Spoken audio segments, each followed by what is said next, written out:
Welcome to Jerusalem. It's a special day and I'm sure that it will surprise a lot of you. First of all, you can see the Christmas tree at Hospital Francis St. Louis. You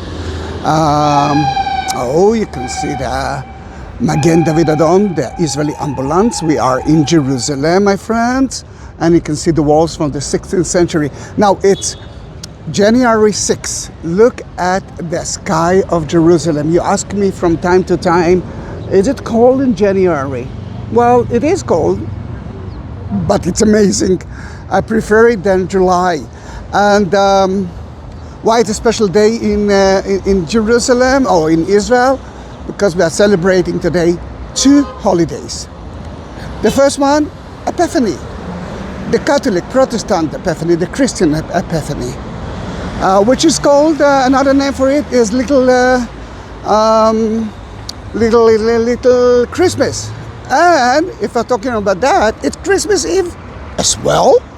Yes, it is. Now we are next to the new gate, one of the 8 gates of Jerusalem, and it was built by the Ottomans by the request of the Christians, because this is the Christian quarter outside the walls of Jerusalem. Let's say from 1816 up, and they asked the Ottomans to open a gate for them because they want to reach the Christian quarter, which is around just behind that wall. Then that's why it's the new gate, and it's a little bit of Christmas atmosphere here. But Catholic, Protestant Christians actually celebrate it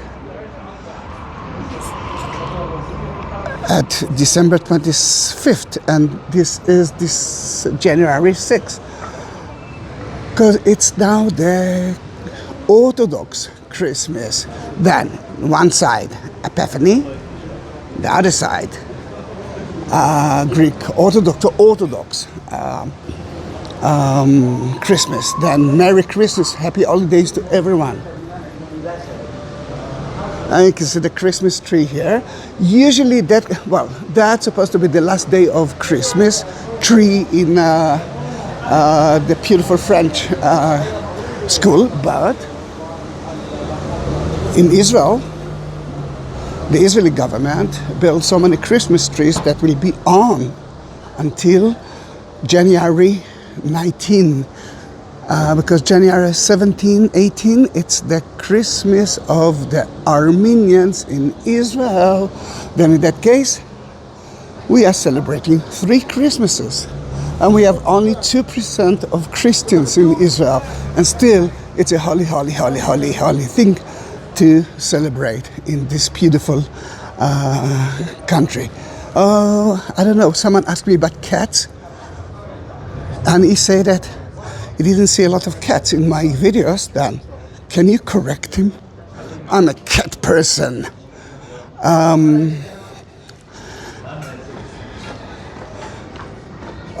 More Christmas trees.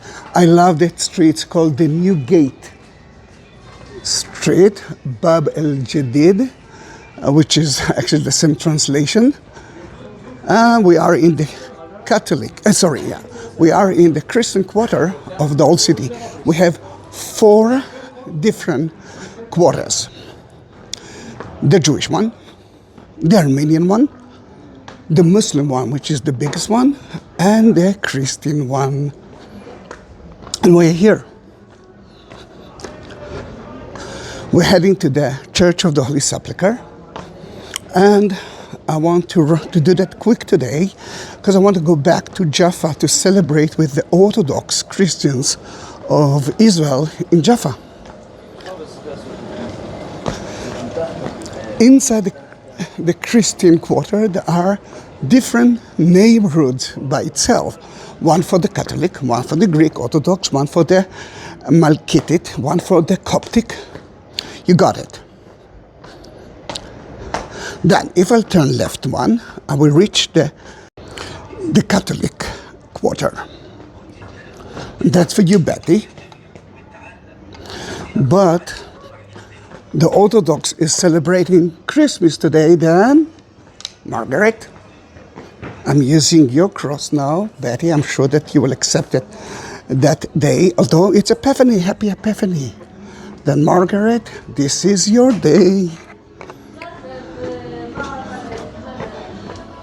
Casanova, it's a very nice pilgrims hotel. Sadly, it's closed because of the war. There are not a lot of pilgrims now, although I'm sure that the Church of the Holy Sepulchre will be crowded now with so many Greek Orthodox Christians from Israel. I think it's the biggest community in Israel. And I'm sure that you will see a lot of Eastern Christians that will visit Israel. Let's see if I'm wrong or not. You can see an Orthodox Jew. And we will turn left here at the Greek Orthodox Patriarch.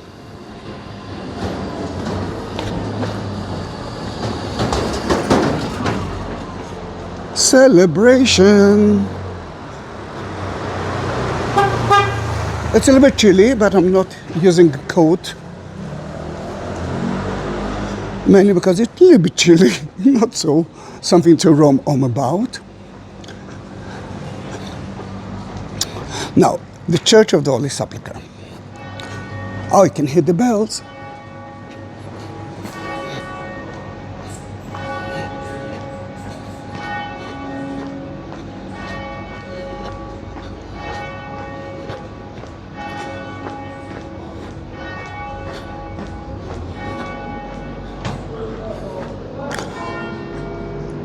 See the taphos, the symbol of the Greek Orthodox movement that actually taking care of the Holy Land, not only Jerusalem.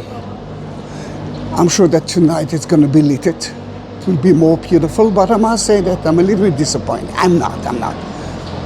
Let's let the truck go. You can see two main flags at the Patriarch.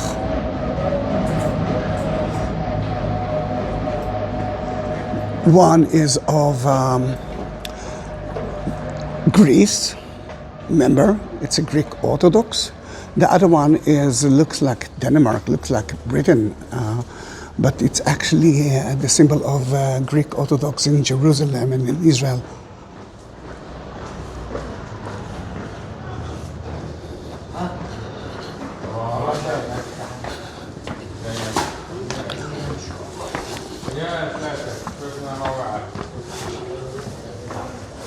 It's a beautiful patriarch. I do have some videos of it. I do have more than 21,000 videos of the Holy Land.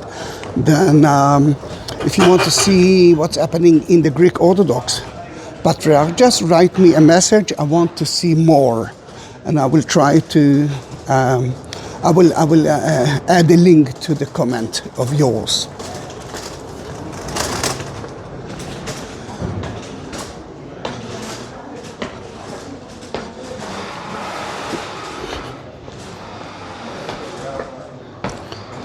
Let me just show you one of the entrances of the Church of the Holy Sepulchre.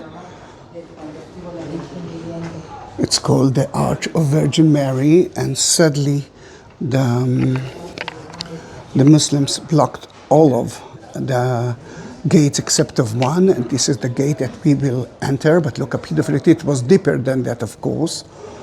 And if you want to see the end of it, you can see it right here.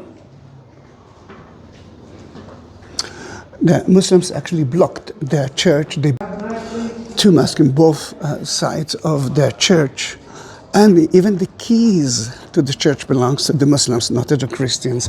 Until 1831, the Muslim control the church. People had to pay a lot of money to go to enter the church. Today, the church belongs to the Christians, but the keys are still in the hands of the Muslims, and this is not because of politics. It's mostly actually because of an inner politic between the Christians' domination themselves. Who owns the church?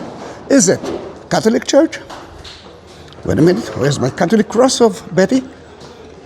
Is it a Greek Orthodox church? Is it Armenian church? Then instead of fighting between themselves, they just gave it to the Muslims who opened the church every day and close it every night. Very good solution, if you ask me. Oh, the smell of incense. I don't know if the church will be empty or not. I almost believe that it won't, but... how are you? You can see now two amazing Marys. One is of Bethlehem, which is today, and this is for Margaret. And the other one is of Jerusalem. Now, what's the difference? Look at the smile. She's not smiling here, she's smiling there. She's smiling there because Jesus was born, and only when she reached Jerusalem for the very important tradition, which is still a Jewish tradition, which every Jewish family who's got firstborn son, then that family must go to the temple to donate something. And Mary and the Holy Family did it too. Sadly, Saint Simon, there, a Jewish priest, actually told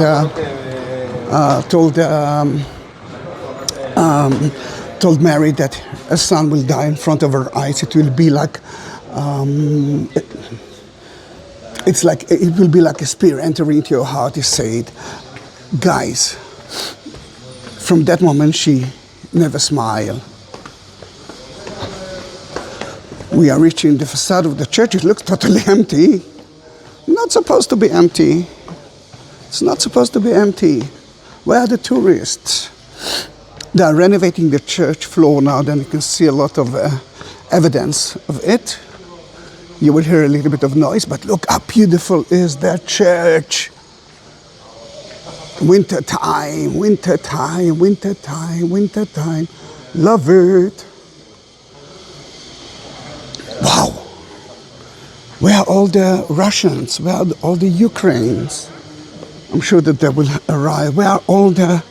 the answer is Bethlehem. Today, it's the best day to visit Bethlehem.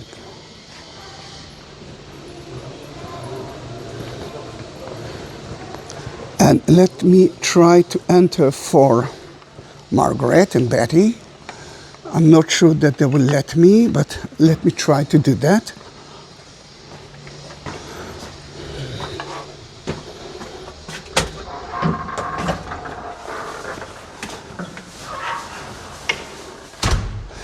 Merry Christmas, my Orthodox followers.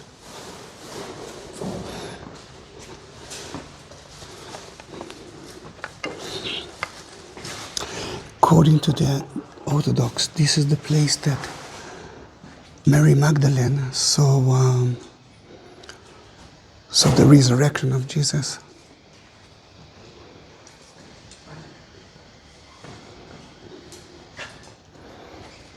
Let me show you how beautiful is the church. I'm sure that tonight it's going to be very busy.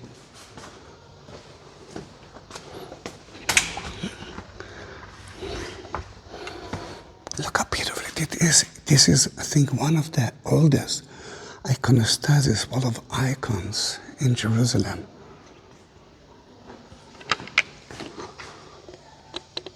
But that is for you. That place is usually closed because they're renovating now. It used to be a crusader place.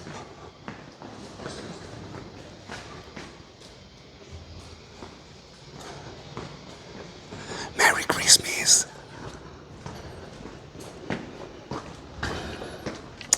It's unbelievable, my dear Betty, unbelievable. Everything that you ask will always be. I was sure that it will be closed, and here it is, it's open.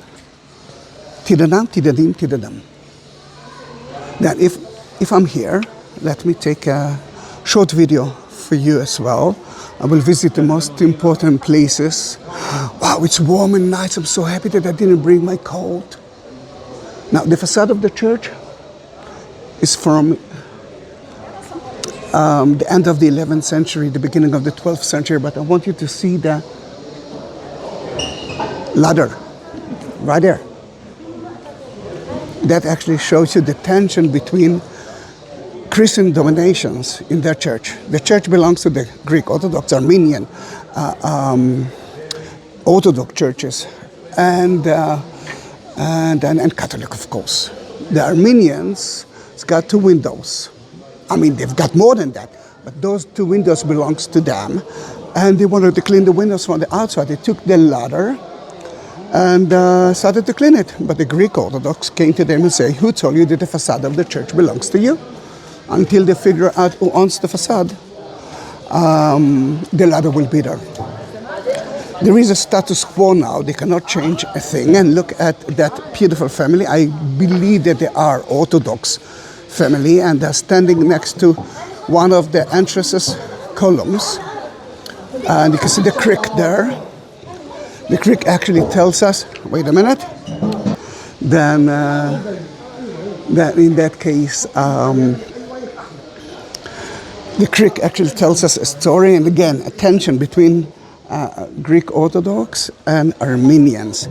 Greek Orthodox and the Armenians, they have a very important ceremony. Wow, it's hot. Who said it? It's chilly. It's quite hot. They have a wonderful ceremony in Easter Pascha.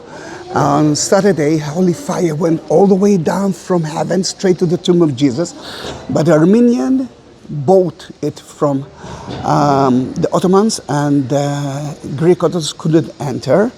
Then suddenly the holy fire went out from there and not from the tomb of Jesus. Our bus driver, which is the best tour guide in Israel, and he's working and I'm not. Hug, a big hug. How are you? Let me enter. A group just entered. Remember, I mentioned that it was totally empty. Now it's less totally empty. Let me climb up straight to the Golgotha, to the crucifixion place. Oops, sorry.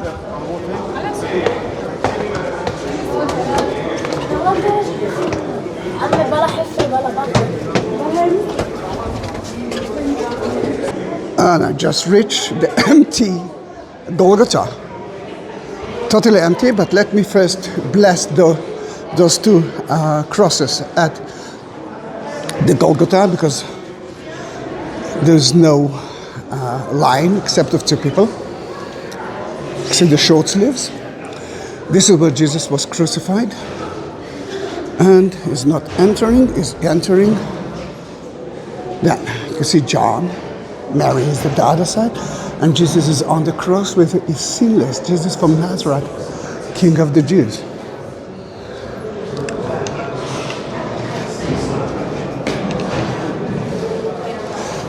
In that place, I can touch the bedrock, the bed in Margaret. I'm touching the bedrock for you.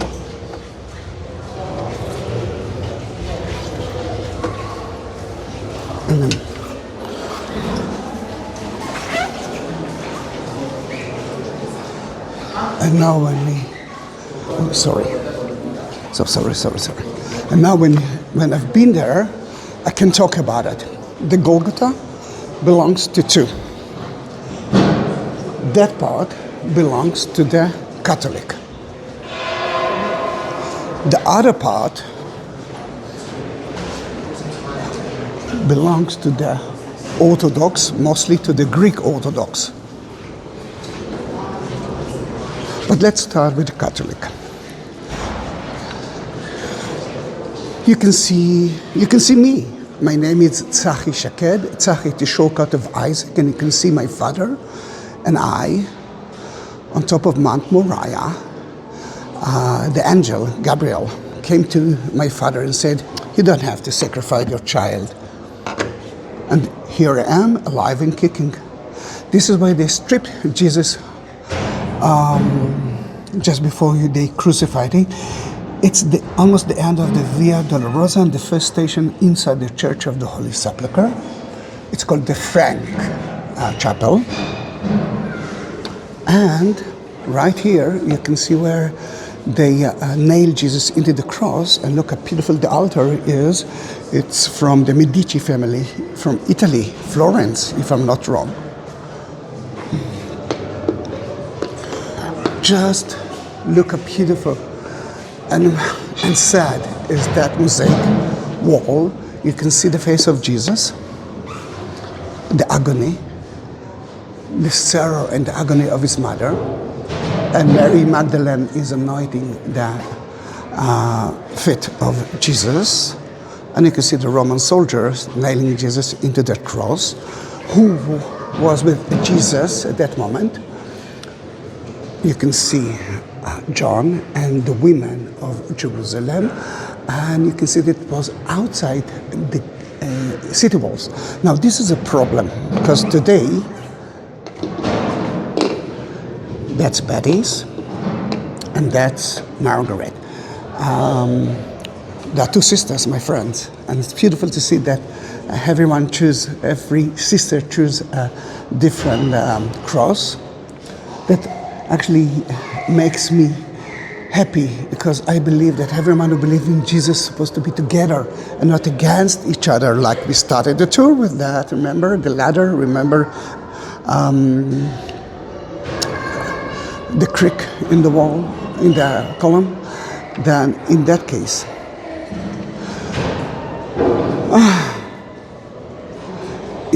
let's be together, and because we're celebrating Epiphany and Christmas. I'm actually surprising you, Betty. Now, Betty, I know that you are sick, but with the help of those two crosses and the video that I will upload tomorrow, just for you, I'm sure that you will be better and better and better. Now, by the way, instead of asking me how could you have your own crosses, it's not a problem. Just beneath, attached to that video, there's a text.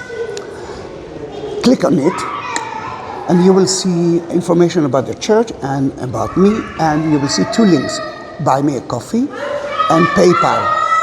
If you want to help me, want to support me, you can do that by both options, or look at the like button. Next to it there's a shape of a heart. It's called Super Thanks. This is via YouTube as well. And if you click on Buy Me a Coffee, you will find so many options of different crosses, different Bibles, mezuzah, and so many other options. Choose one of them, buy it, and I will take a video for you, and I will send you the cross, of course. It's yours, it's not mine. Then, in that case, next to it is the crucifixion.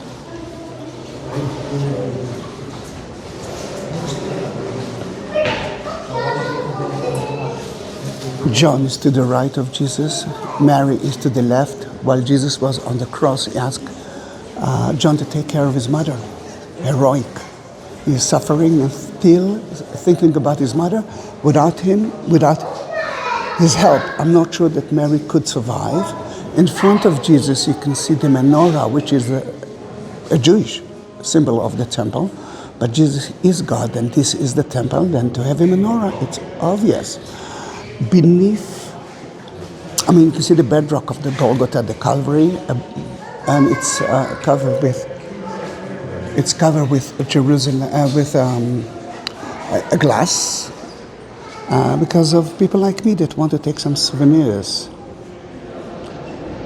Beautiful and sad at the same time. And if we're talking about sad things, then let me show you another sad thing in the Catholic area. And this is the Pietà. They took down Jesus' body and buried him. But I'm always thinking of Mary. Remember Mary with the spear in heart? Here it is.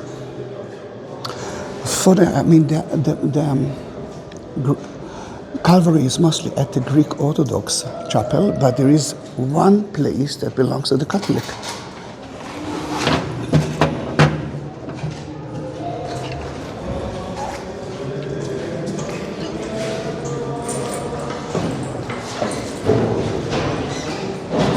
Let me show you what you can see from here.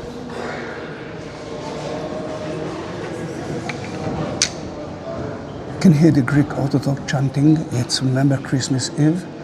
And look at that stone. The people are touching it. This is the anointing stone. This is anointing stone. This is where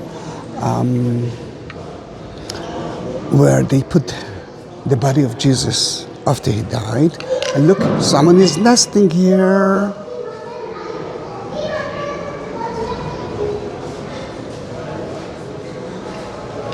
Let me leave the Golgotha, the Calvary, but let me show you two more parts of it. We are jumping all the way down.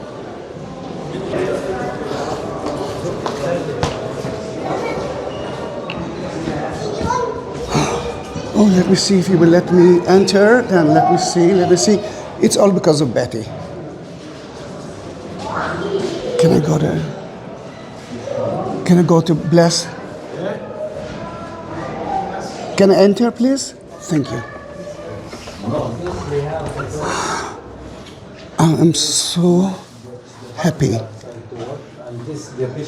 Mainly because you can see a small relic of the true cross. St. Helen and Constantine.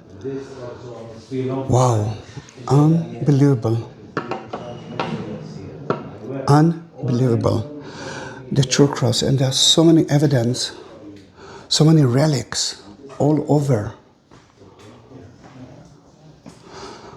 Betty, you are amazing. Usually it's closed, and even if it's opened, not every time they are allowing me to enter. And then maybe it's Margaret, Greek Orthodox. And let me show you again. And let us bless ourselves in the relic. Wow, right there.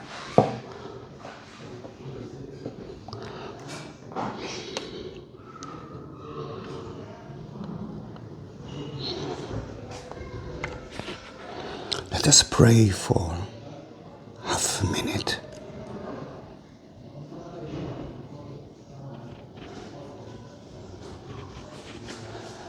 A relic of the true cross at the Greek Orthodox chapel in the Church of the Holy Sepulchre. We are so lucky to see it. We are so lucky to touch it. Let me go backward.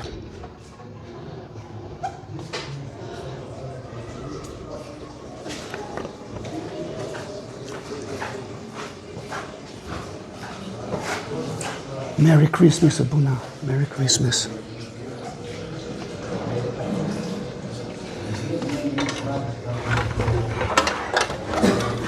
I'm too fat, my friends. Wow, I'm sweating from happiness. And if we're talking about sweat, he is on the cross. We actually touched it. And you can see the creek, because when he died on the cross, the earth shook. And blood fell into the ground, and so many people resurrected according to the Bible. According to the Greek Orthodox, one of them was Adam, the first man ever that his body was brought to here by God after the flood. Then that answer so many questions. Then the tomb of Adam is right here for the Catholic of us. Now we are moving to Betty.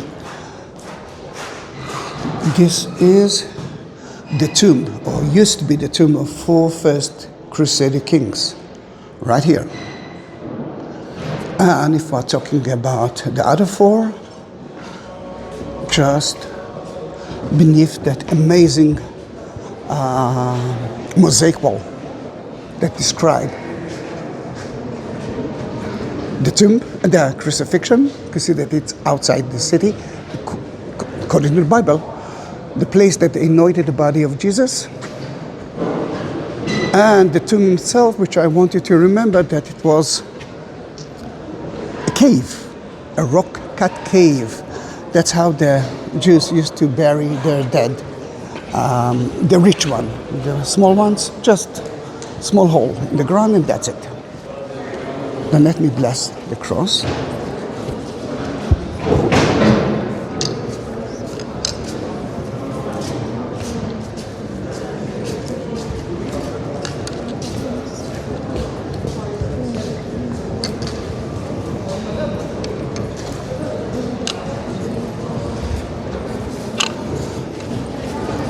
Margaret, I just can see the 14 stations here. And let's go to the tomb itself. Sadly, I cannot enter with a camera into the tomb, but I will bless it inside the tomb anyhow.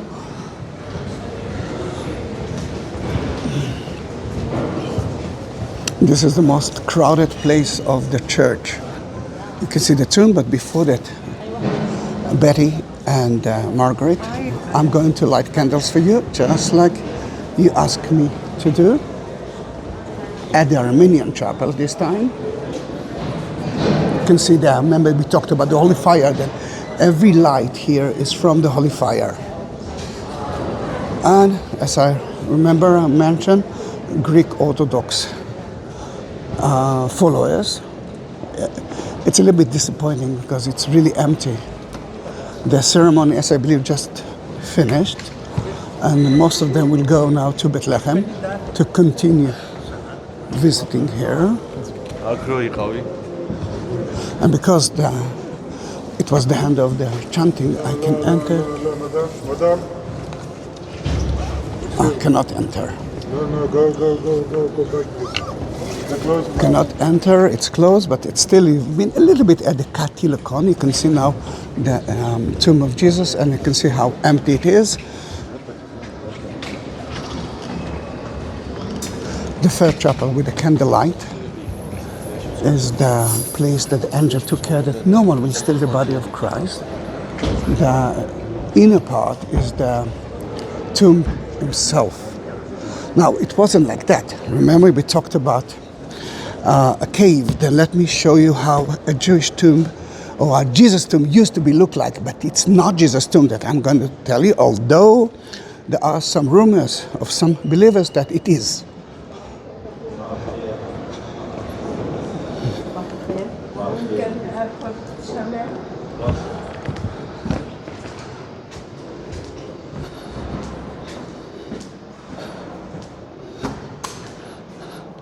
Let me use the flashlight. Let me see if I can light it. No, it doesn't work. I don't know why. Let me try again. No, it doesn't. Oh, wait. Now it will work. Yay! With Betty, everything is working. Let me enter into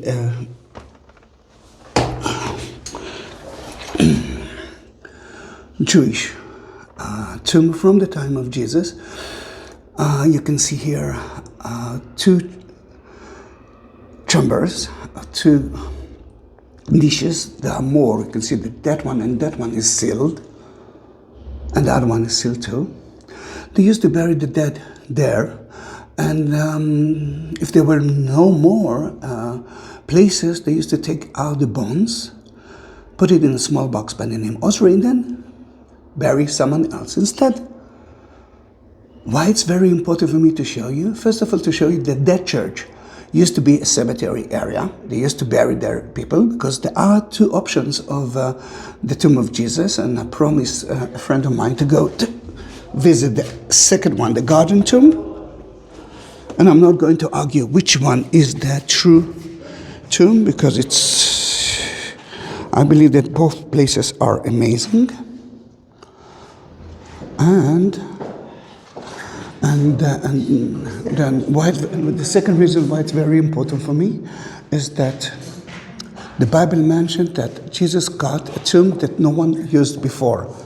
And I think now you can understand that no one used before, because that one used so many times. That chapel doesn't look well. what can I say? I cannot be proud of those people, but I can understand them. They wanted to leave a mark, and they did it. But that room, especially from here, used to be one of four different chapels surrounded the cross, and it used to be covered with marble that was stolen by not the Jews and not the Christians. And here you can see there are more holes. That place was very important at the 4th century when St. Anne built that church. In that matter, who's buried here? If the tomb of Jesus used to be like that, but there, I believe that if that was the garden of Joseph of Arimathea, then he was buried here, and he built himself and to his family, maybe even to Nicodemus, another rock-cut cave next to his master. That was supposed to be his tomb of Joseph of Arimathea, who gave Jesus his own tomb that no one used before. Then you can understand the sentence. And another thing that I must tell you. So many people ask me, how can it be that the tomb of Jesus was next to the Golgotha? Usually it's not together. The book of John 19 actually tells us about it, that the garden of Joseph of Arimathea was next to the crucifixion place. Then it's in the same place. And for my Catholic, for Betty, and for Margaret as well. Let me show you, let me see if I can enter, just to bless your cross there. But I will be quiet. Yeah, the noise is here anyhow.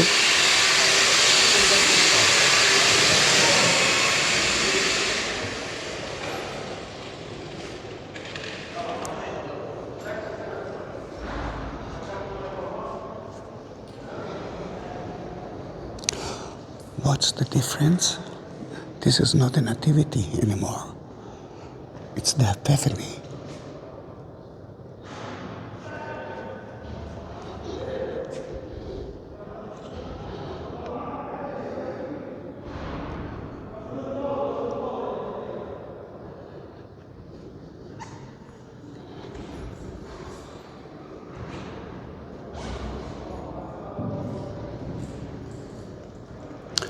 And it's very important to understand, but I will talk outside.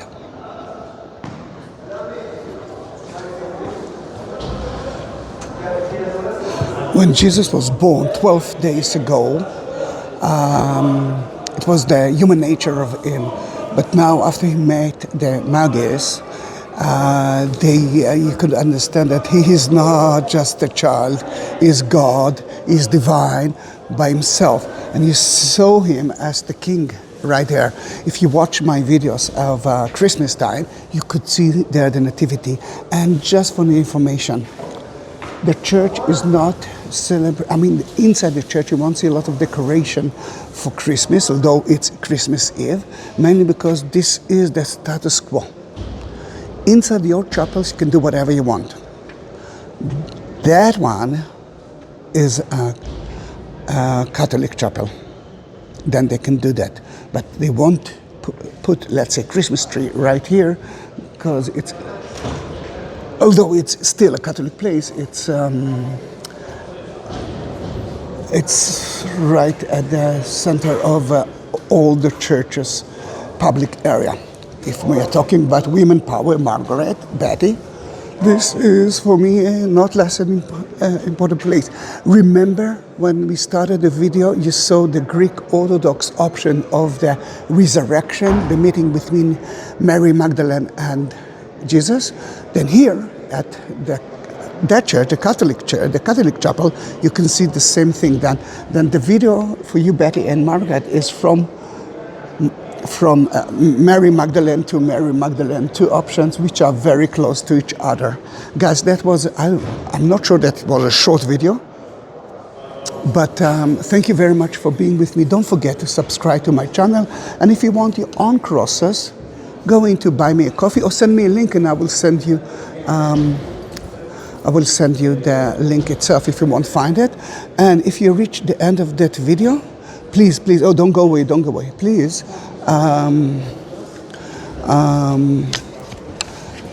Wait a minute. מה שלומך? יום טוב. Thank you. You're welcome, my friend. This is one of the Muslim family who's got the keys to the church. Excellent guy. Then so many miracles happen in that video. Thank you very much, my friends. See you in my next video. Yes. Bye.